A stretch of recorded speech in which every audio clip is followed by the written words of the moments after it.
नमस्कार, आईची चव या किचनमध्ये आपल्या सर्वांचे मनपूर्वक स्वागत। तर आज मी या व्हिडिओमध्ये कोळंबी बटाटा रस्सा करणार आहे। खूप पातळी रस्सा नसतो, मीडियममध्ये असतो। तर पाहूया आपण मी कसा बनवते। त्यासाठी 3 टमाटर घेतले, आलं लसणाची पेस्ट आणि 1 बटाटा घेतला आहे, कोथिंबीर घेतली चिरून आणि 2 मीडियम आकाराचे कांदे कापून घेतले। इथं मी हंडीत तेल, मस्टर्ड ऑइल, लाकडी घाण्याचं तापवायला ठेवले आणि कडकडीत तापलेलं आहे। तर आता याच्यात सर्वप्रथम मी कांदा घालीन।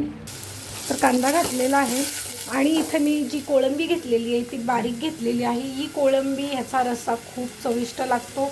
तर बारीक कोळंबी घेतली, अर्धा किलो, स्वच्छ घरात केली मी आणि त्याला थोडंसं हळदी मीठ लावून ठेवलेलं आहे।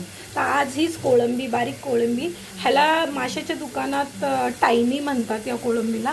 तर हे आणि बटाटा असं खूप छान हा रस्सा होतो। तर माझ्या पद्धतीने एकदा नक्की करून पहा। तर चला, आपला इथं कांदा भाजतोय तोपर्यंत मी टमाटर चिरून घेते। कांदा थोडा लालसर रंगाचा झाल्यावर आता याच्यात आपण आलं लसणाची पेस्ट घालूया, जी मी खलबत्त्यात कुटलेली आहे, त्यामुळे अशी जाडसर दिसते। तुम्ही हवं तर मिक्सरला ही आलं लसणाची पेस्ट बनवून घेऊ शकता। आता हे दोन्ही एक अर्धा मिनटं होऊ देऊया। आलं लसणातलं कच्चं पण गेलेलं आहे आणि कांदा ही चांगला लालसर झालेला आहे परतून। तर आता याच्यात आपण टमाटर घालूया।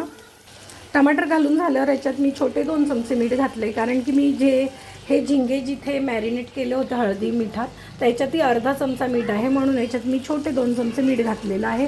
तर आता हे एक अर्ध्या मिनटासाठी हे आपण होऊ देऊया। ह्याच्यातला टमाटर जरा मऊ होईपर्यंत। तर तुम्हीच चवीप्रमाणे तुमच्या कमी जास्त प्रमाणात मीठ घालू शकता। आणि मी इथे मसाले घेतलेले आहेत कोरडे। त्याच्यात हळद आहे छोटा 1 चमचा, त्याच्यानंतर घरचा मसाला आहे 2 चमचे, धणं पावडर, जिरं पावडर, थोडीशी नावाला मिरची पावडर आणि बेडगी मिरची पावडर, असं सगळं कोरडं घेतलं आहे। तर थोडासा टमाटर मऊ झाल्यावर आपण हे मसाले त्यात घालूया। आता याच्यात आपण टमाटर घातल्यावर लाल मसाले जे दाखवले होते ते मी आता घातलेले आहे आणि अर्धा ग्लास मी पाणी घातलेलं आहे। तर हे सर्व मिश्रण आपण एकजीव करून घेऊया आणि ह्याला झाकून मध्यम आचेवर याला चांगलं तेल सुटेपर्यंत शिजू देऊया।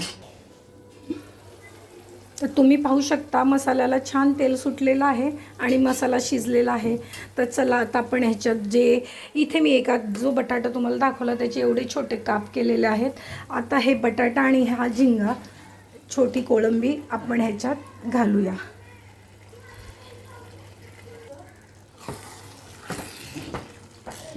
आता हे सर्व एकजीव केले। आता ह्याच्यात मी 1 ग्लासभर पाणी घालते। तुम्हाला जर घट्ट हवा असेल हा रस्सा तर तुम्ही पाणी कमी ठेवू शकता आणि ह्याला एकदा उकळी आली की मग गॅसची फ्लेम बारीक करून झाकून ह्याला तोपर्यंत शिजवायचं जोपर्यंत ह्याच्यातला बटाटा शिजत नाही। जेव्हा ह्याच्यातला बटाटा शिजतो तेव्हा तुम्ही हे गॅस बंद करू शकता, कारण की बटाट्याबरोबर झिंगेही शिजलेले असतात, म्हणून झिंगे वेगळ्या पद्धतीने पाहायची गरज नाही। तर बटाटा शिजला की समजून जायचं झिंगेही झालेत।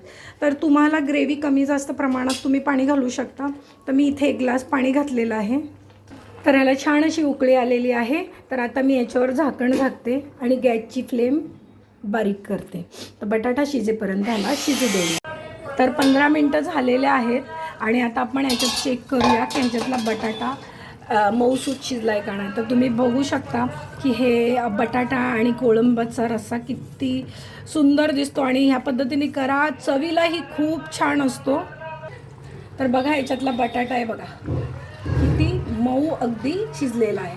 तर आता हे आपलं जवळपास सर्व झालेलं आहे। आता ह्याच्यात आपण वरून कोथिंबीर घालूया।